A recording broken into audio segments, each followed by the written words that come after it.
wonder if they're waiting on the stream queue here, but I'm kind of in the same boat where I'm initially like, if we're both on the CSS screen, I'm letting you pick first. I've got the counter pick on deck game 1. That's such a dirty tactic. Hey, it's a smart one. Yeah, exactly. Yeah. It's a heal move, but it's a good one. See, that's why I'm always aware of. Just like, oh, we're banning stages. All right, what's your character? Yeah. See, the counter pick to Yeah, that. I'm already awake, man. The mind games start early. Right. Oh, yeah. Well, when you plug in, you got to be playing, dude. See, I'm that person that kind of slowly moves my hand up to the character. Yeah, just crawling. Right? And then they pick, and it's like, oh, okay, yeah, I was going at the same speed as you. Wink. Yeah, right. I throw out the decoy. Like when they're like, "Are you ready?" I'm like, "I don't have my color yet," and I switch to my real character. Once they picked, I'm like, "All right, you showed all your cards." I flip my trap card. So we're going to see a Fire Emblem battle here, guys, with Roy and Lucina in the second set today. Definitely two of the Fire Emblem characters that a lot of people are seeing as one of the best out of just the series in general. You know, both of them being relatively good at rushdown, but Roy with that sweet spot at the hilt, so. And 3 games, 3 different stages. Pokemon Stadium making its first run. Call it a hunch, but I think the safe bet of the day is we're probably going to see this stage a lot. Oh, yes. Oh, yeah. Yes. How'd you get to the top? True neutral, baby. I'm so happy the stage is back. And it's kind of interesting to see how these two characters are going to be interacting. Lucina, I feel like, is probably considered the better sword fighter overall, but Roy with just that raw kill power is so good. And that's what makes Roy very scary. It's the fact that if he gets that one good read, and if you can't react to it, that's such a devastating stock. Like here, that's such a devastating stock to take.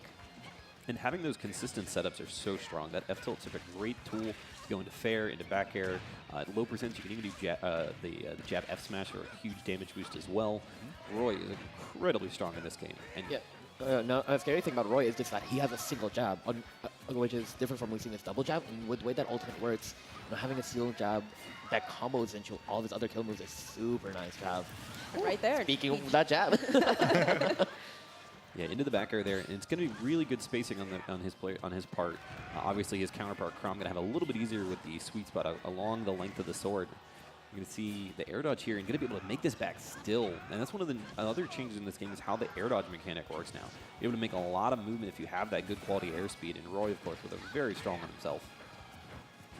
Yeah, directional air dodge is coming back, and it opens up a lot of new chances for you.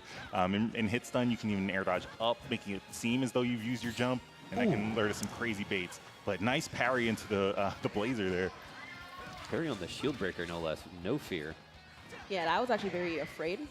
I thought we were going to see a very first shield break, but great parry reaction. And I love the movement we're seeing here. There's quick dash dances around. It's dash dancing into just the jab cancel, you know. Just trying to play around his shield. There you go. Ooh, instant blazer, or instant neutral me on that as well.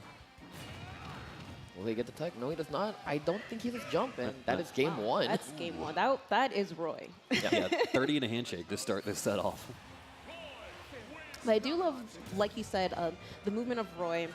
He just moved very well, very fluid. He was able to land those jabs, landing into those combos, and he showed no fear going off of the stage. He had no problem going off the stage, trying to secure that kill off of Lucina here. But Lucina probably, if they say, okay, they say Lucina. Lucina will probably have to play, I want to say, a little bit more patiently. I feel like she was a lot more aggressive going against Roy, and that's something that you can't kind of do, because I feel like Roy kind of beats you in the aggressive game. Yeah, no, definitely you do not want to be up close and personal with Roy. Like, that's where his sweet spot is. You don't want all that extra damage.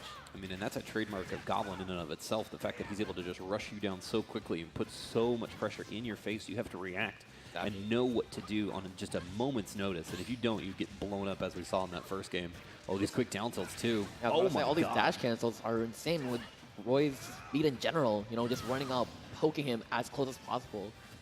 Goblin feeding with a 50% stock against wgd20. Lucina's really tough. The counter pick a battlefield, not really showing too much of a benefit right now. Turnaround. Exactly. It's not yielding the results yet, but we'll see how this develops. Still early in the match. At 89, you can get some solid gimps on Roy, so not too much to sweat over. Yeah, we saw him at the end of the game there try to get that initially started up, but that F smash is going to close it out and then getting that first stock off finally. I was about to say, Lucina was taking a little bit of tips from Goblin himself, just going up for the run-up down tilt and spacing around the get-up attack. And just utilizing all these dash all the dash cancels that you can do with alternate. It is one of my favorite changes to the system in general. I like the F smash there. Didn't really connect with it, but it's still able to keep it in enough space where he doesn't really get hurt for it. Each of them going for a read actually on the F smash there. Went for an rush. No, sorry, not a rush. Trying to remember it is. Once again, there's that back air closing it out. Just a raw up B there in neutral. And that's the thing with Roy that's pretty scary as a mix-up. In neutral, he can just up B in neutral, and you won't expect it. Because it's not something that's common in neutral for an option. Does it also have armor in this game? It does not. It's not? Okay. Yeah, it's one of Well, it's a good burst option to have in general. All right, and we see now a last stock situation here. What a turnaround from the initial game there. Really looking really comfortable now with Lucina. Right, solid smother play there from WGD. Saw that Goblin went for an air dodge and just punished that as soon as he was still in cooldown. He's got a lead now. I guess somewhere in the range of like 40 frames of the air dodge lateral, so left right. Up will be the worst for you, but either way, you're still wide open for hits. It's getting down to the wire here, 95 to 79. Goblin with the life lead. WGD off stage. What can he do? Gets out of the way of the double-edged dance there, and so good too, because it's an incredible move for Roy. Actually just outside of the hitbox for that F-tilt sweet spot there. Lucky break. Oh my good. The tech? Oh, because above. Wow. Oh! God. But Sweet spot up here, wow. up air is going to secure it. But that was really, really an intense last stock because Lucina was definitely trying to make sure that they were trying to stay mid-stage because Goblin is just really, really good at leading his opponents to the edges of the stages and then just securing with jab into fair, which is a really great secure kill option. So I love the fact that Lucina was definitely trying to play a lot more safe towards that last stock, but unfortunately that up air was very unfortunate. Yeah, and especially at the end there with Lucina with that strong and fast F smash, really could have turned around in either direction. We saw him take that first stock with it. Definitely going to try to repeat that performance on the third, but was not able to do it. Goblin advancing with a 2-0, but not without a little bit of skin off his nose there. Yeah. Last stock, huge difference from game one.